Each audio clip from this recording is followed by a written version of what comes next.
అందరికీ స్వాగతం అండి. ఇప్పుడు నేను చెప్పబోయే కథ ప్రజాసేవకుడు. బేతాళ కథల్లో ఒక కథ. మరి కథలోకి వెళ్దామా? పట్టువదలని విక్రమార్కుడు చెట్టు దగ్గరకు తిరిగి వెళ్ళి చెట్టుపై నుంచి శవాందించి భుజాన్ని వేసుకుని ఎప్పట్లాగే మౌనంగా శ్మశానం కేసి నడుస్తున్నాడు. అప్పుడు శవంలో బేతాళుడు, విక్రమార్క మహారాజా, కార్యసాధనలో నీ పట్టుదల అనితర సాధ్యమనడంలో ఎటువంటి సందేహమూ లేదు. కానీ పరిపాలనా దక్షతలో నీ పాటవాన్ని సందేహించవలసి వస్తోంది. ఎందుకంటే రత్నభూషణుడు అనే రాజు నేరస్తుడిని కాకుండా అతన్ని పట్టి ఇచ్చిన వాడికి కఠినంగా శిక్షించి చాలా వింతగా ప్రవర్తించాడు. నీకు ఆ శ్రమ తెలియకుండా కథ చెప్తాను విను అంటూ ఇలా చెప్పడం మొదలుపెట్టాడు. రత్నభూషణుడు అనే రాజు పరిపాలించే అవంతి రాజ్యంలో మొగలివనము ఒక మారుమూల గ్రామం. ఆ ఊరిలో దుర్గయ్య అనే ఓ వ్యక్తి ప్రవేశించాడు. ఆ వ్యక్తి ఒళ్ళంతా దుమ్ము పట్టి ఎర్రగా మారిపోయి ఉన్నాడు. చాలా దూరం నుంచి నడిచి వచ్చి రావడం వల్ల బాగా అలసిపోయాడు. ఆకలిస్తుంది. ఏ ఇంటి ముందుకెళ్ళినా దేహి అని అడగలేదు. పని కోసము వెతుకుదామంటే ఒక కిరాణా కొట్టు ముందు సరుకులతో బండి నిలబడింది. అతన్ని సరుకులన్నీ కొట్టులోకి మోసి, అయ్యా పట్టెడన్నం పెట్టించండి చాలు అన్నాడు. కొట్టు యజమాని లింగమయ్య అతనికి కొండలో మిగిలిపోయిన అన్నం పెట్టి, కానీ ఖర్చు లేకుండా పని జరిగినందుకు చాలా సంతోషపడ్డాడు. దుర్గయ్య ఆ క్షణం నుంచి ఆ ఊర్లోనే ఉండిపోవాలని నిశ్చయించుకున్నాడు. ఆ ఊర్లో ఎవరైనా తనకి పని చేసుకోలేక అవస్థపడుతుంటే ఎటువంటి ప్రతిఫలం ఆశించకుండా వాళ్ళకి సహాయపడుతూ ఉండేవాడు. పిలిచి అన్నం పెడితే కడుపు నిండా తినేవాడు. కాసు అరకాసు ఇస్తే డబ్బులు దాచుకునేవాడు. రాత్రులు ఏ ఇంటి అరుగు మీద పడుకొని నిద్రపోయేవాడు. ఇలాగా ఊళ్ళో ఎవరికి ఏ పని పడినా దుర్గయ్యనే పిలిచేవారు. దుర్గయ్య ఎంత కష్టపడి పని అయినా అవలేలుగా చేసేసేవాడు. అతడు పనిచేసేది ప్రతిఫలం కోసం కాదు, అతడి సేవే పరమార్థం. చాలా రోజులు గడిచిన తర్వాత దుర్గయ్య దగ్గర కొంత డబ్బులు పోగైనాయి. ఆ డబ్బుతో గ్రామ ప్రజలకు మేలు చేయడం, జరిగే పని చేయాలని అనుకున్నాడు. ఆ ఊరిలో లింగమయ్య అనే పరమ స్వార్థపరుడు. ఊరికి అతడొక్కడే కిరాణా కొట్టు. అందువల్ల తప్పుడు తూకాలతోని ఎక్కువ లాభాలతోని ప్రజలను దోచుకుంటున్నాడు. సమయానికి డబ్బు లేకపోతే అప్పిచ్చేవాడు. ప్రజలు దూరాభారం వెళ్ళవలసి వస్తున్న పరిస్థితి వస్తే ఆ ఊర్లోనే అతడిదే ఇష్టారాజ్యం. దుర్గయ్య లింగమయ్య ఆగడాన్ని చూసి సహించలేకపోయాడు. అతడి దోపిడీని అరికట్టాలి అనుకున్నాడు. దుర్గయ్య పట్నం వెళ్ళి తన దగ్గరున్న డబ్బులతో ఒక తోపుడు బండిని, కొద్దిపాటి సరుకుల్ని కొని తిరిగి గ్రామానికి వచ్చి ఇంటింటికి తిరిగి వాళ్ళకి కావాల్సిన సరుకులన్నీ కూడా సాధారణ లాభాలతో అమ్మాడు. ఇది చాలా బాగా లాభసాటిగా అనిపించడంతో దుర్గయ్యను ఆ వ్యాపారము నువ్వు ఇలాగే చేసుకో అని చెప్పి ప్రజలు ప్రోత్సహించారు. దుర్గయ్య సమయానికి డబ్బు లేని వారికి కూడా అప్పిచ్చేవాడు. కష్టాలు ఉన్నవాళ్ళు ఊరికనే ఉచితంగా సరుకులు ఇచ్చేసేవాడు. దీంతో లింగయ్య కొట్టుకు వెళ్ళే వాళ్ళ సంఖ్య క్రమంగా తగ్గిపోయింది. లాభము లేకుండా వ్యాపారం చేయడు కదా లింగయ్య. మరి ఎంతో కొంత అలాగా ఎక్కువ వ్యాపారం జరగట్లేదు. దుర్గయ్యకి బాగా జరుగుతుంది. ఆ డబ్బులతో దుర్గయ్య చక్క మంచి ఇల్లు కట్టుకున్నాడు. ఇంట్లోనే కిరాణా కొట్టు పెట్టేసి ప్రజలందరికీ మరింతగా ఉపయోగపడ్డాడు. దుర్గయ్య ప్రజలకు మునుపట్లాగే సేవ చేయడం మానేశాడు కాదు, ఎప్పుడు అలా చేస్తూనే ఉన్నాడు. పరోపకారమే తప్ప ఏనాడు స్వార్థపరత్వంతో ప్రవర్తించలేదు. లింగయ్య సరుకులు కొనేవాళ్ళు లేకపోవడంతో చెడిపోవడం ప్రారంభమైంది. వస్తువులన్నీ చెడిపోతున్నాయి. ఎవరు వ్యాపారం ఎవరు కూడా అతని దగ్గర కొంటలేదు. దుర్గయ్యపై అతనికి అసూయ, ద్వేషం వచ్చేసింది. ఏంటి వీడు నిన్న కాక మొన్న వచ్చాడు, పెద్ద ఇల్లు కట్టేసుకున్నాడు, డబ్బులు సంపాదించేస్తాడు, నా దగ్గర వస్తువులన్నీ పాడైపోతున్నాయి అని అనుకునేవాడు. దుర్గని ఎలాగనే నాశనం చేయాలనుకున్నాడు. దుర్గయ్యని ఏదో రకంగా ఆలోచించాలి. అదని చూసి ఒకనాటి అర్ధరాత్రి దుర్గయ్య నిద్రపోతుండగా బయటకు రాకుండా గొళ్ళెం పెట్టేసి ఇంటికి నిప్పట్టేశాడు.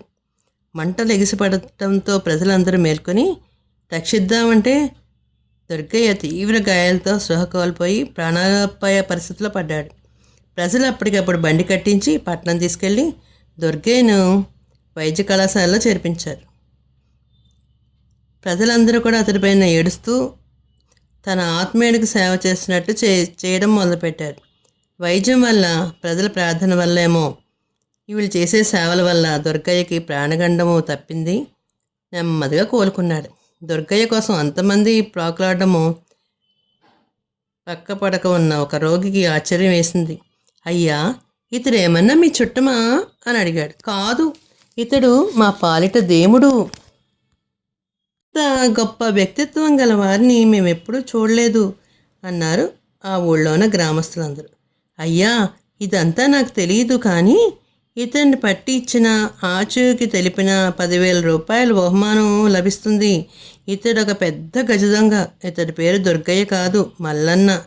నేను చెప్పవలసింది నేను చెప్పాను, ఆ పైన మీ ఇష్టం అన్నాడు ఆ పక్కనే మంచం మీద ఉన్న రోగి. నేరం తన మీదకు రాకుండా మిగిలిన గ్రామస్తులతో పాటు ఆసుపత్రికి వచ్చి ప్రేమ నటిస్తూ లింగమయ్య ఆ మాటలు విన్నాడు. వెంటనే రక్షకభటులకు దుర్గయ్య సమాచారం చెప్పేశాడు. రక్షకభటులు దుర్గయ్యని గొలుసులతో బంధించి రాజు దగ్గర హాజరుపరిచారు. దుర్గయ్య అసలు పేరు మల్లన్న. అతడు ఒక గజదొంగ. అతడి పేరు వింటే ప్రజల గుండెల్లో పిడుగులు పేలేవి. దొంగతనం చేయడం అంటే అతడికి సరదా ఆడుకునే ఆటలాంటిది. అందుకే రాజు మల్లన్న పట్టించిన వారికి, లేక ఆచూకీ తెలిపిన వాళ్ళకి 10,000 రూపాయలు బహుమతిగా ఇవ్వబడుతుందని ప్రకటన చేశాడు. ఒకరోజు మల్లన్న ఒక అనువైన ఇంట్లో దొంగతనం చేస్తుండగా వంట సామాగ్రి కింద పడి అలికిడైంది.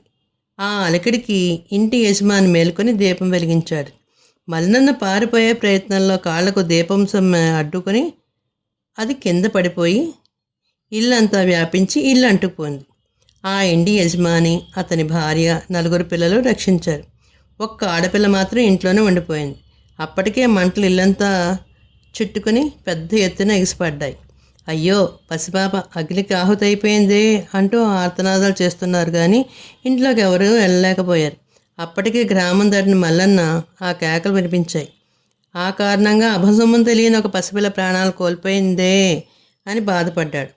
మల్లన్న మంటలను లెక్క చేయకుండా ప్రాణాలు పలంగా పెట్టి పసిబిడ్డలను బయటికి తీసుకొచ్చాడు. అప్పటికే పసిబిడ్డ తీవ్ర గాయాలతో ప్రాణగండంలో ఉంది. మల్లన్న పాపనికి వైద్యుడి దగ్గర తీసుకెళ్తుండగా ప్రజలు పోనివ్వకుండా అడ్డుపడి అతను చుట్టేశారు. అయ్యా, ఈ పసిపాపను ముందుగా వైద్యుడి దగ్గర తీసుకెళ్ళనివ్వండి, ఆ తర్వాత నేను నాకు శిక్ష విధిద్దురు కానీ అంటూ వేడుకున్నాడు. ప్రజల్లో పాప పరిస్థితి గురించి పట్టించుకునేవాడు ఒక్కడు లేడు.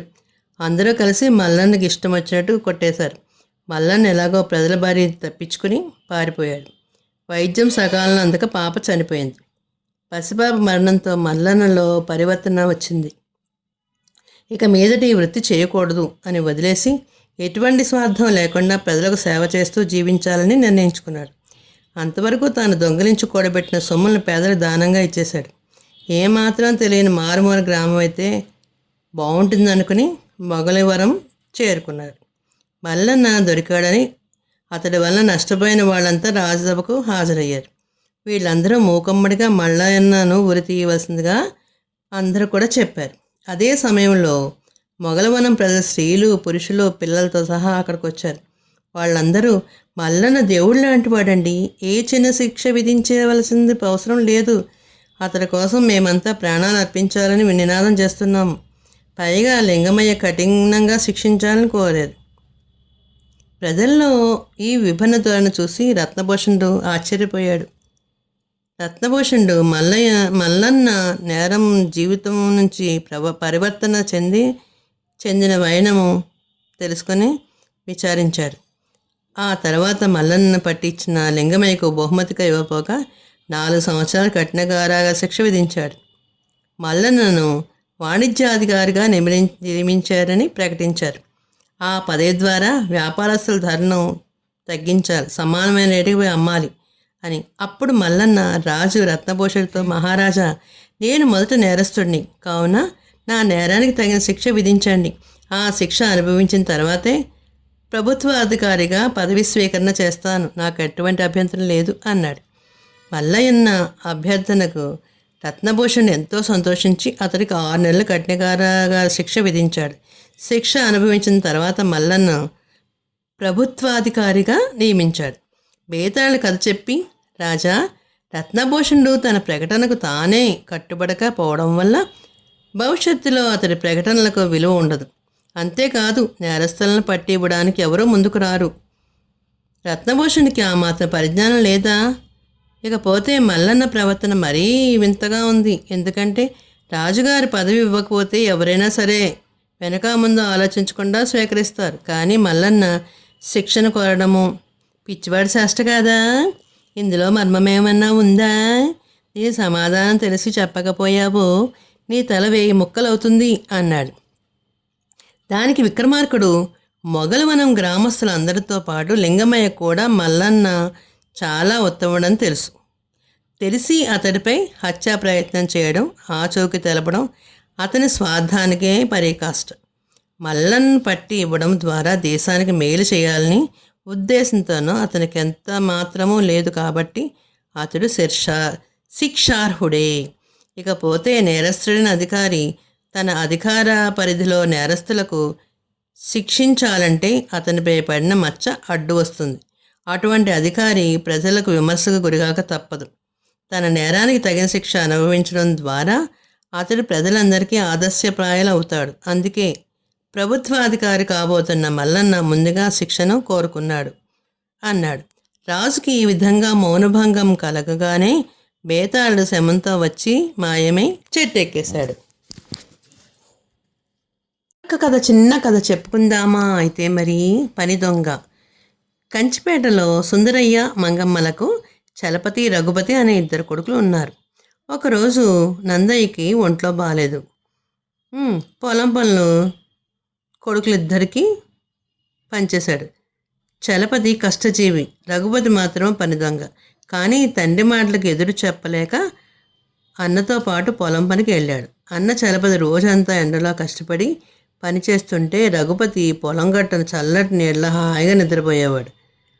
పొద్దుగుంకే వేళకి చలపతి పని ముగించుకుని కాలువ దగ్గర కాళ్ళు చేతులు శుభ్రంగా కడుక్కుంటూ ఉంటే రఘుపతి మాత్రం ఒంటి మీద అక్కడక్కడ కొంచెం బురద చల్లుకుని పాదాలకు కాస్త బురద పట్టించి ఇంటికి వచ్చేసేవాడు. ఒంటిపై బురదతో వచ్చిన రఘుపతిని చూసిన తల్లి మంగమ్మ అన్నను గూర్చి అడిగింది. రఘుపతి, ఉదయం నుంచి పొలంలో పనిచేశాను. చలపతి ఎక్కడెక్కడో తిరుగుతూ వెనక వస్తున్నాడు అని అబద్ధం చెప్పాడు. అతని కాళ్ళకి ఒంటిన అంటిన బురదని చూసిన మంగమ్మ అతని మాటలు నమ్మింది. పెద్ద కొడుకు ఇంటికి వస్తూనే చివాట్లు పెట్టింది. ఆ రాత్రి భోజనాలు అయ్యాక చలపతి గుర్రు పెట్టి నిద్రపోయాడు. రఘుపతి మాత్రము నిద్ర పట్టకుండా అటు ఇటు దొరుకుతున్నాడు. అంతా గమనిస్తున్న నందయ్య రఘుపతితో, చిన్నాడా, అన్న కష్టపడ్డాడు కాబట్టి హాయిగా నిద్రపోతున్నాడు. నువ్వు పని ఎగ్గొట్టి పగలంతా నిద్రపోయి ఉంటావు కాబట్టి నీకు నిద్ర పట్టట్లేదు. నువ్వు చాడీలు చెప్పినా తమ్ముడు అన్న ప్రేమతో చలపతి నీ తప్పని ఏమీ అనలేదు, అవునా అన్నాడు. రఘుపతి తను చేసిన పనికి సిగ్గుపడ్డాడు. మంగమ్మ కూడా తన తొందరపడతానని నొచ్చుకుంది. మన్నాడు అన్నతో సమానంగా కష్టపడి తల్లిదండ్రులకి అభిమానపాత్రుడైపోయాడు వీడు. చూసారా మరి? మనం తప్పు చేసినా కూడా ఆ తప్పు ఏమిటనేది సులువుగా పెద్దవాళ్ళు గ్రహించేస్తారు. మరి అన్నగారు కష్టపడి పనిచేయడం వల్ల సులువుగా నిద్రపోయాడు. తమ్ముడు పగలంతా నిద్రపోవడం వల్ల అతనికి నిద్ర రాలేదు. మరి చాలా చిన్న కథ, మరి భలే ఉంది కదండి. మరి తెలుగువారి దీపకాంత్కి లైక్ చేసి, షేర్ చేసి, సబ్స్క్రైబ్ చేసి, కామెంట్ రూపంలో పెట్టండి మరి.